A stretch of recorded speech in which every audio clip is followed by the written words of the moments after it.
Finally, we got the WWE Tag Team Championships unified. Who came out on top between RK Bro and the Usos? And more importantly, we got the walkout heard around the wrestling industry. We got all that coming up to you in just...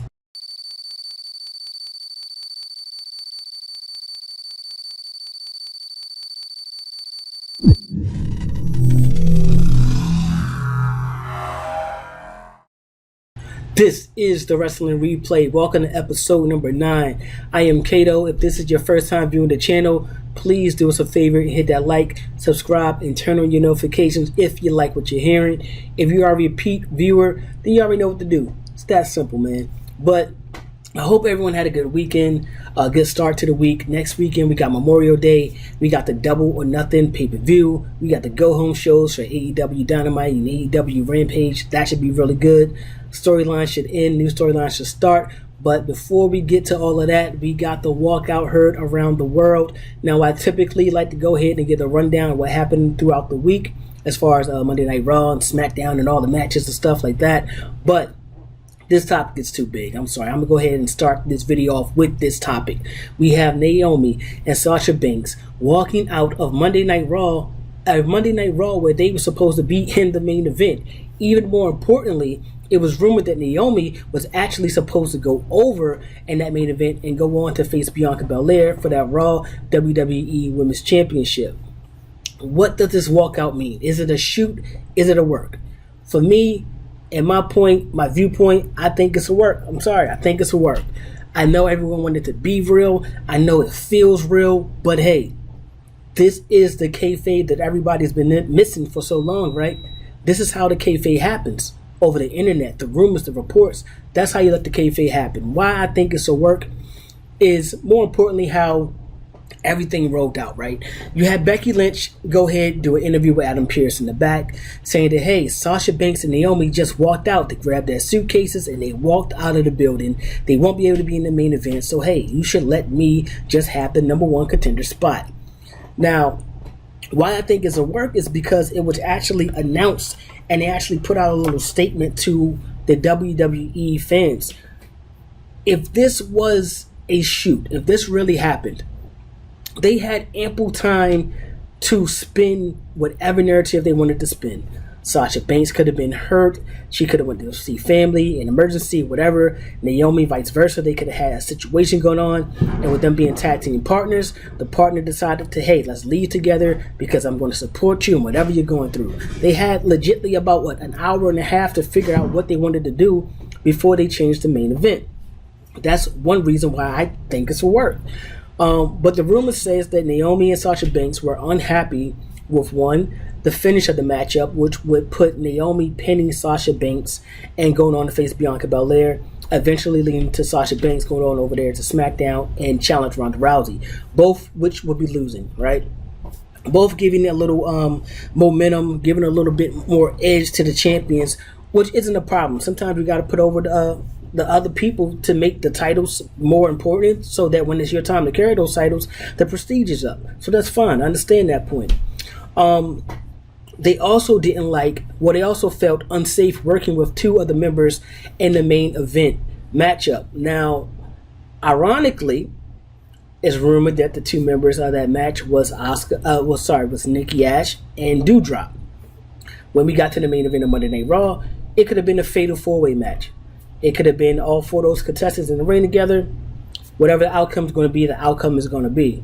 But instead, they decided to go with Asuka and Becky Lynch one-on-one, which is kind of telling to the point of maybe this could be a little bit true. Maybe. I say it's like this. You got 3 heels, 3 faces. You put them in this 6-way matchup. You could easily have heel and face consistently face off throughout the matchup. If you made this a fatal 4-way matchup, it would have been Becky Lynch, Doudrop, and Nikki Ash all ganging up on Asuka. That's how it should have been. So that means that Asuka would have had to lose that matchup. Because if you have 3 people ganging up on you in a match where anything goes, anything can happen, it only makes sense for Asuka to lose. I say that because they clearly wanted Asuka to go over. I guess Asuka was the backup plan. Now, with Asuka just returning to Monday Night Raw, just returning to action, I feel like they wanted to save that matchup between Asuka and Bianca Belair for a little bit later on, and maybe to fill that void. You had Naomi right there, and she could have went against Bianca Belair for that Raw Women's Championship while they're slow cooking the Asuka and the Bianca Belair situation. You know what I'm saying? So I understand why they would have wanted Naomi to go over. Naomi and Sasha Banks also felt like they were being underappreciated by not having a legit storyline with them being the World Women's Tag Team Champions in the WWE. With them being the Tag Team Champions and Sasha Banks having the name that she has, I don't care what anyone thinks, Sasha Banks is probably top 5 superstar in the WWE at the current moment. So you would think that she would have some type of storyline. If you want to build prestige with certain other women competitors, you could put them in a tag team matchup against Naomi and Sasha Banks. That would make so much more sense to help that women's division along. Why I think it's a work. The way it was reported. Let's see exactly what happened. So, report says that Naomi and Sasha Banks are unhappy with how the match is going, how it's supposed to end, and they feel unsafe with competitors inside the matchup. They go to Vince McMahon, they voice their complaints. It's heard. He decides to go with it how it's going. Or he decides to change some things, I believe, and then some of the other things that they didn't like was still left in the matchup. So the two then go to John Laurinaitis' office, throw the tag team titles on the desk, have their suitcase in hand, and says, "Deuces, we out of here. See you later." This has to be a work, man. Why would you let all of that information leak out the way they walked out, if that is the way they walked out? Them throwing down the tag team championships, them having the championships vacant after just a week. It's not like they were defending the tag team championships anyway. So why make it so a point to make it extra? You know, now the tag team championships are vacant. The walkout heard around the world. Like, you're building so much spotlight on these guys, and you're letting the fans do it. You're letting the fans pretty much throw wood into the fire, essentially, or gasoline into the fire by, arguing back and forth of what's happening. And all it is free promo. If you got the fans talking about it consistently and not stopping, it's free promo. Look at this video right here. It's free promo for the WWE. Now, why would they have the finish like they had the finish? You have Naomi going in there against Sasha Banks to get the pin on Sasha Banks in the main event. Now, I stated that it was kind of odd that Sasha Banks was losing some of her one-on-one matches, and I don't think Naomi lost a single one-on-one matchup since they became tag team champions. So that was kind of telling. I think at some point they're going to pit Naomi against Sasha Banks, especially since Naomi really didn't have nothing to lose. Now they're saying the reports are pretty much Naomi was supporting Sasha Banks in the walkout. Sasha Banks is the one with the contract coming up. Sasha Banks is technically the leader of the tag team, and Naomi was kind of just following suit. So that's interesting to note as well. Mind you, these are all rumors, all reports, speculation. And none of this has came out to say this is fact here or fact there. Now, reports was also said that when these two would go face Ronda Rousey, when one would go face Bianca Belair, that they was going to lose. Clearly, understandable. But you got your tag team champions now in storylines with single champions, but you don't put them in a storyline with the tag team championship. Now, for me, I think this is all the work so that we can really start to pin Sasha Banks and Naomi against each other. I wouldn't be surprised if Naomi ended up joining the Bloodline. To be honest, if she go on to lose against Bianca Belair, Sasha Banks goes on to lose to Ronda Rousey, that still leaves Naomi with a chance to go to SmackDown and challenge for that SmackDown Women's Championship. So I would not be surprised if, Paul Heyman kind of wrote up something like this where we can split up the women's tag team and we can have Naomi ended up feuding with Sasha Banks, someone who has huge star power. A victory over Sasha Banks would kind of push Naomi up just a tad bit, and then her going over Ronda Rousey, joining the Bloodline would be, the ultimate move. The Bloodline then adds another championship to their stable. Though I feel like if they did go that route, it would hurt the women's tag team championship division momentarily, but in the long run, it helps the Bloodline just continue to build dominance, which they already have. They just get to gain even more momentum. And two, that tag team division haven't really been built up anyway, so it wouldn't hurt them too bad. It's not like it's like one of the top titles in the WWE right now anyway.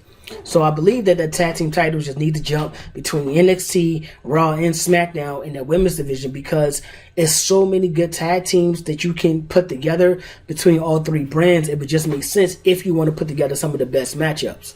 Now, I think it's a work. I think it's absolutely a work so that we can have Naomi and Sasha Banks eventually split up. Naomi will go over, and Naomi will eventually start to relish and have a really good singles career. People have been begging for Naomi to have that singles championship for months now. So this is the chance that you can finally let Ronda Rousey have it for a few months. Sasha Banks and Naomi go through whatever they're going to go through. Naomi can then move on to SmackDown. Sasha Banks can go right back to the singles division where she belongs anyway. And hell, we can get back on track to having Bianca Belair and Sasha Banks, the match we were supposed to have at SummerSlam that never happened. We're still waiting on that rematch. So of course they're going to let it cook for a little bit, and they're going to build up that Sasha Banks and Bianca Belair match that we were supposed to get so long ago.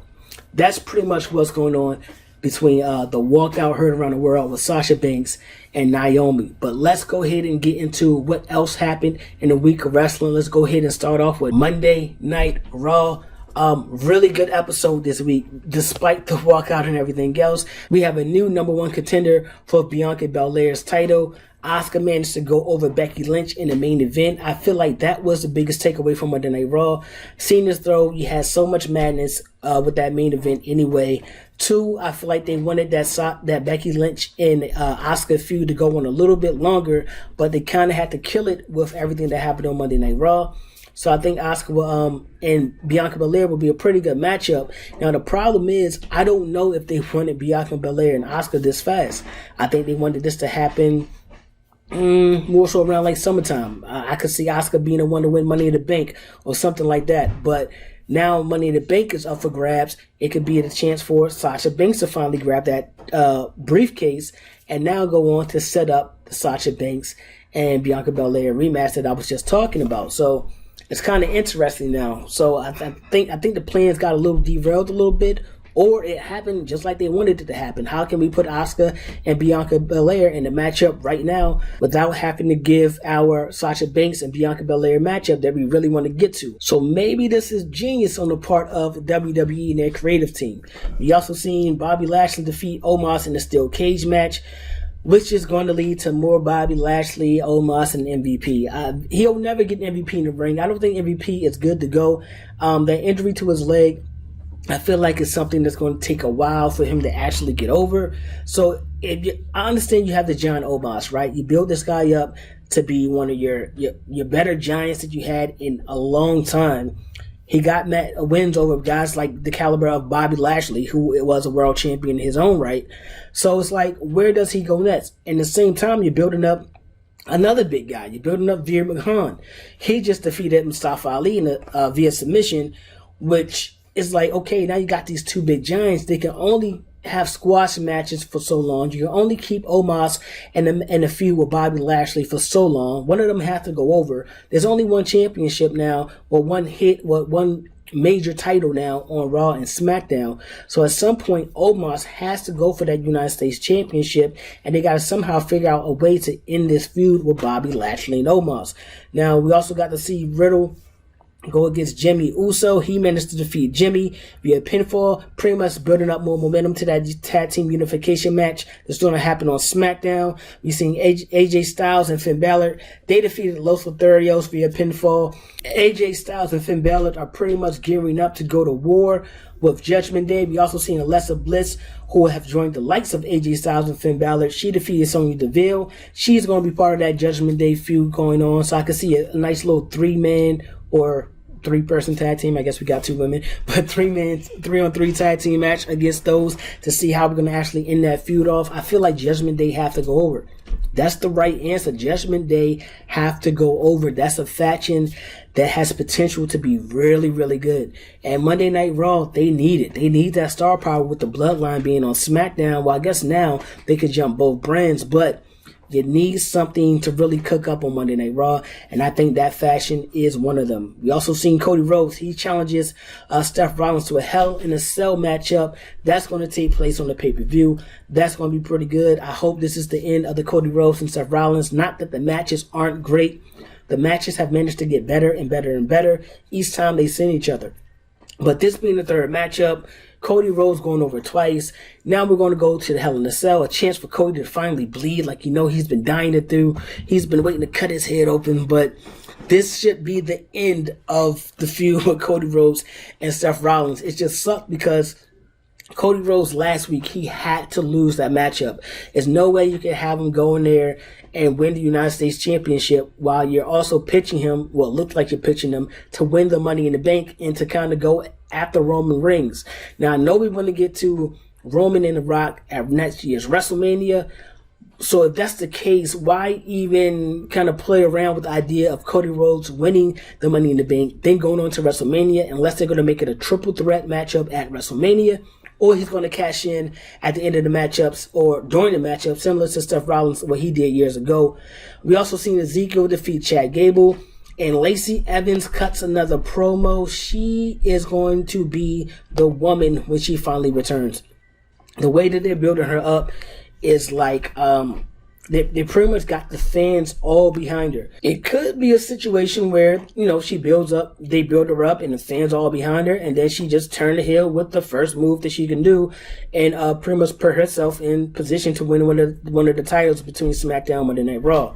But it was nice actually seeing Lacey Evans back and having her on the scene. I like that a lot. We got Bayley also coming back eventually, so that women's division is really ready to pick up. Now on to WWE SmackDown. We did get a chance to finally see the match I've been waiting for about a month or so now between RK Bro and the Usos, but at the same time it was a bittersweet day for the Bloodline. While we had Sasha Banks and Naomi getting dragged through the mud, we did have the Usos manage to come out and unify both the Raw and SmackDown championships. Now after the match is where things really picked up. We got to see Roman Reigns interject himself in the matchup. More importantly, interject himself with Matt Riddle trying to hit an RK Bro off the top rope, causing him to be the one to take the pinfall. I think this is going to actually lead to a match between Roman Reigns and Matt Riddle for the World Championship. Only reason I can see that happen is because, one, the fans are clearly behind Matt Riddle. They love him. His charisma, he's huge. He's on the way to actually being a real big star in the WWE if you don't consider him one already. Randy Orton, he's been taking breaks periodically. He'll be here 1 week, he'll be gone the next week. So I think this gives Randy Orton a chance to kind of relax and chill out and reset until he comes back and RK Bro, try to win those tag team titles back from the Usos. Now, more importantly, god dang, after the matchup, bad guys make kids cry. The fans in this matchup they put the Bloodlines over. They put the Bloodline over to the point of you have to now talk about these guys in the light of the Four Horsemen, the Hart Foundation, DX, NWO, all those top factions, right? The crowd reaction was the similar reaction when Undertaker lost for the first time. You legitimately had kids crying in the audience during the beatdown to RK Bro by the Bloodline. You legitimately had kids crying in the audience from the beatdown from the Bloodline to RK Bro. Now, when you got that type of buzz and that type of heat going on, you can't stop it. Roman Reigns is legitimately the Ric Flair to the Four Horsemen. He is the Hulk Hogan to the NWO. Roman Reigns, I feel like, somehow managed to kick it up a notch. If there was a mode, over God mode, he just hit that mode. He just hit it. Because with him leading a faction like this, being so dominant, having all the gold around their waist, is only one thing I think they can actually do from here. After they go ahead and set up the match with Matt Riddle and everything, and he gets him out the way, whoever he's going to defeat after that, probably Randy Orton to come get revenge from Matt Riddle, get him out the way, is only one more guy, and that's The Rock. If you have The Rock at WrestleMania, right, even if Seth Rollins come and cash in at the end of WrestleMania, whatever, not Seth Rollins, Cody Rhodes, however it's supposed to happen. And that's the way the things is going to go down at WrestleMania, with Cody Rhodes cashing in at the end. Roman Reigns is going to need a little bit of help. If The Rock starts to fight off the Usos, I think you got to add Solo Sikoa to the match. You got to add him to the matchup and add him to the Bloodline, because now you have someone else who can go on and win a singles championship. Him being in NXT is great. Solo is great in NXT. He's talked about his bloodline having a championship in their blood. He's already in the North American Championship picture. Gotta keep him in NXT. To be honest, everyone knows who he is. Everyone loves him. You might as well bring him as a new part of the bloodline. You might as well let him go after that Intercontinental Championship. He's the type of guy that you hold it. Let him go after the United States Championship. He's the type of guy that you hold that title. I'm telling you, he's the last piece of the bloodline to make this faction complete. If they want to add Naomi, that would be cool. But I think Solo is the one piece that they need.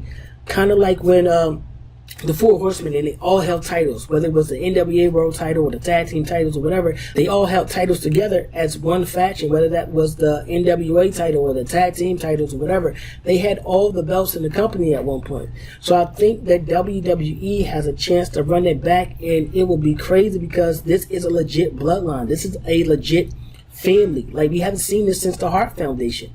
The Hart Foundation did the same thing. European Championship, Tag Team Championship, World title. You know what I'm saying? They had everything. But this storyline right now, they have a chance to bust it wide open, and I think adding Solo would be all they really need to do that.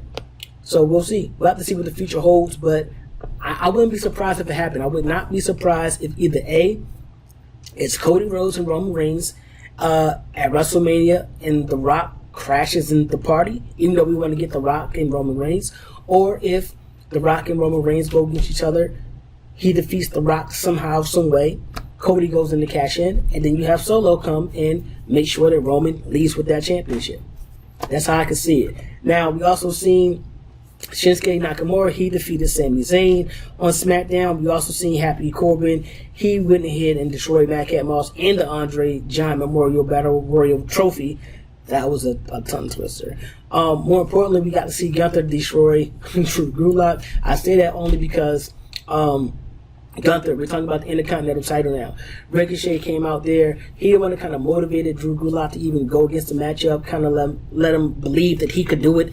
He knew he couldn't do it, but he came out there to make the save after the matchup. So we're getting a match where we're talking about Ricochet and Gunther for the Intercontinental Championship. This will do two things for the Intercontinental Championship. Either A, it will make Ricochet look actually legit if he beats somebody the caliber of Gunther and retain his championship, or it's going to put the championship on someone that's dominant and can actually hold it for a long time and actually make it believable by having it on Gunther.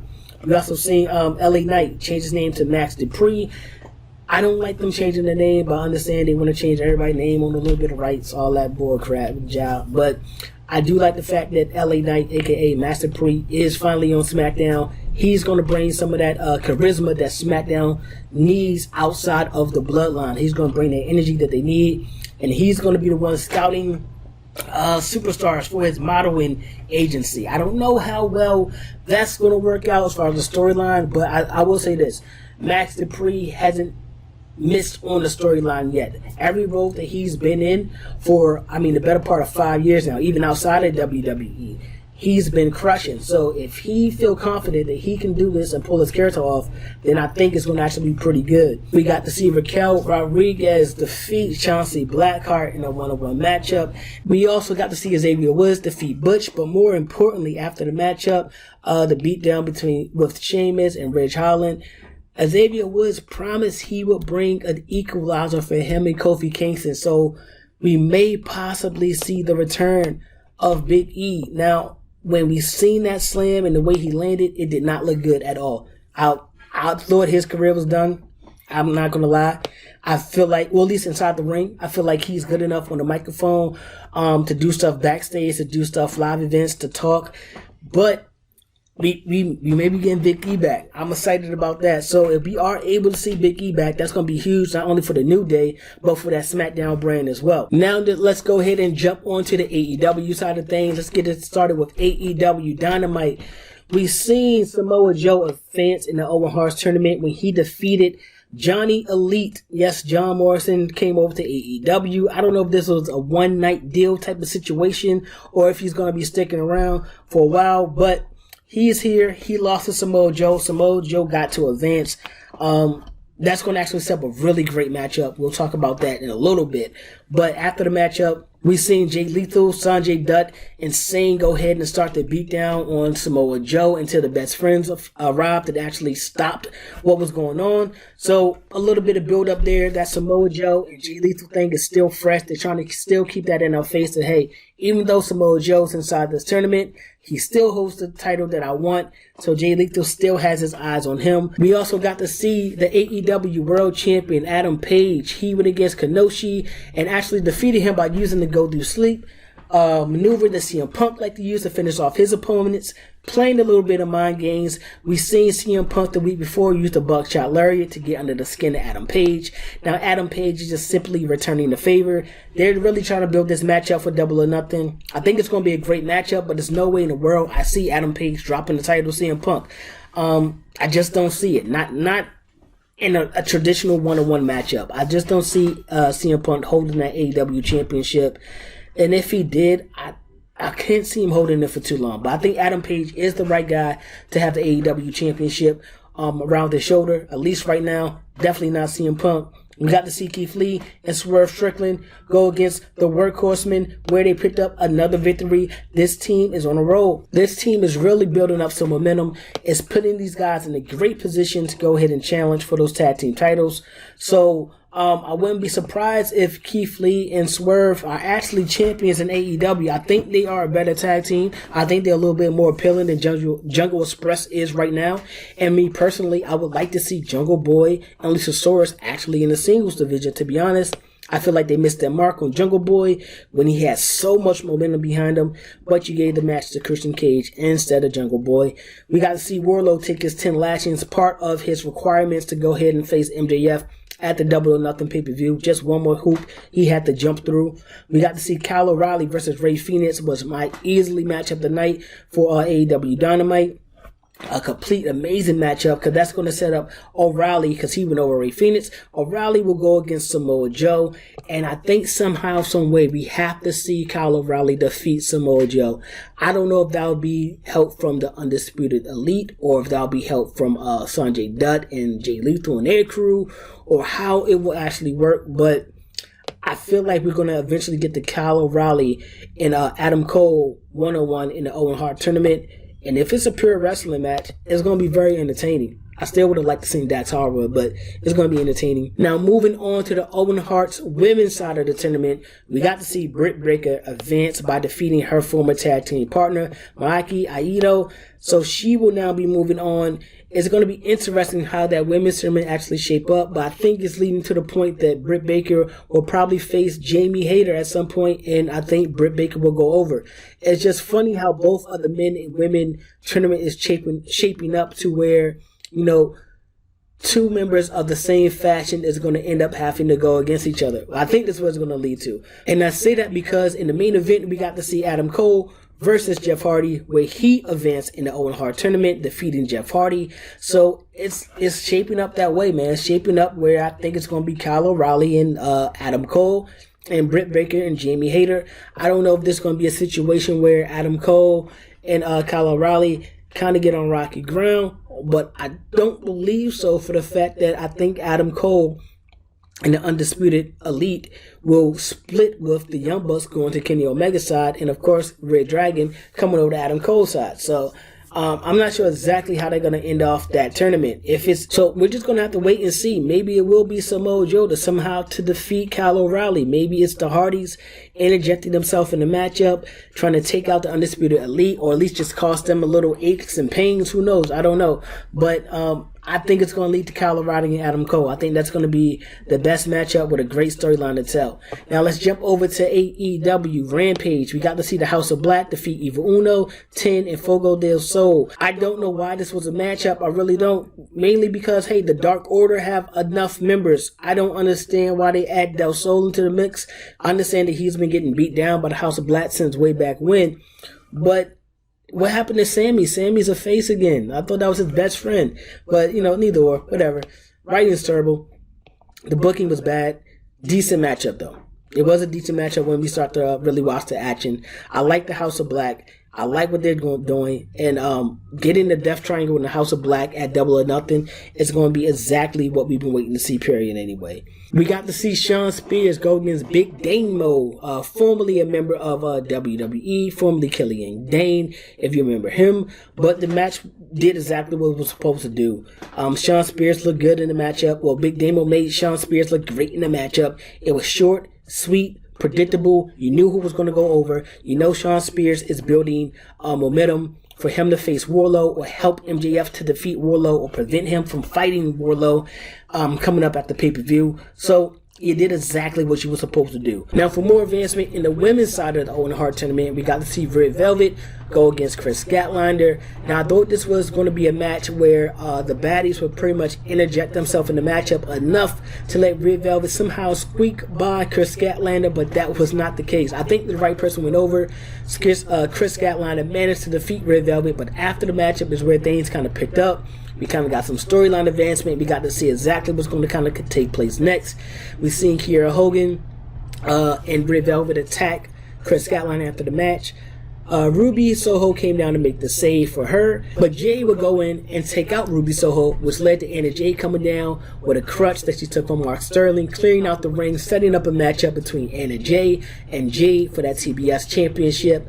That's going to be pretty good. Now we also have the baddies, a nice 3-woman faction. We got 3 women on the other side of things. That's not too fond of them. So we're going to possibly get some good women matchups leading into that. But more importantly, Chris Statlander, who I think is one of the better women wrestlers in that women's division right now, managed to advance in the Owen Hart tournament. So I like everything that's going on over there right now with that. But the main event, we got to get to Jon Moxley, Bryan Danielson versus Dante Martin and Max Sydal. I did not think this match was going to be as good or entertaining as it was.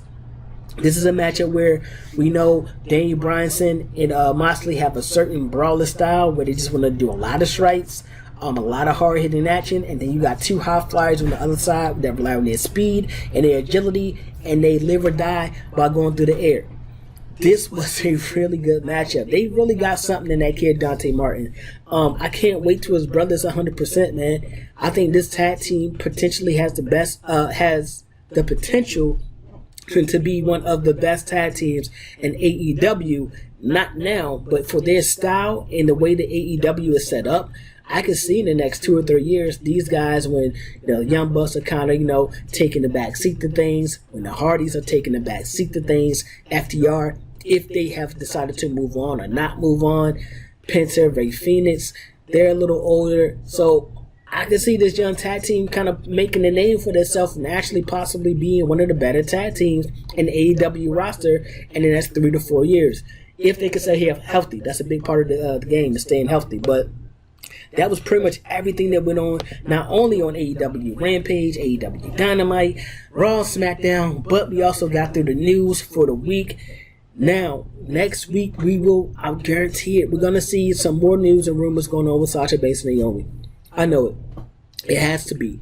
They have to put out something. We have yet to hear from Sasha Banks or Naomi any words out of their mouth on the situation and what happened.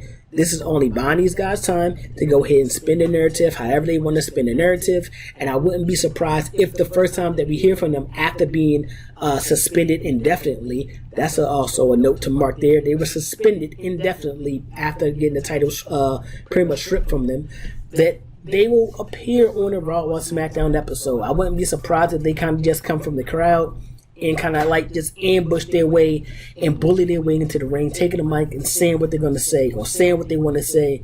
Maybe WWE don't like it. They'll cut the mics off.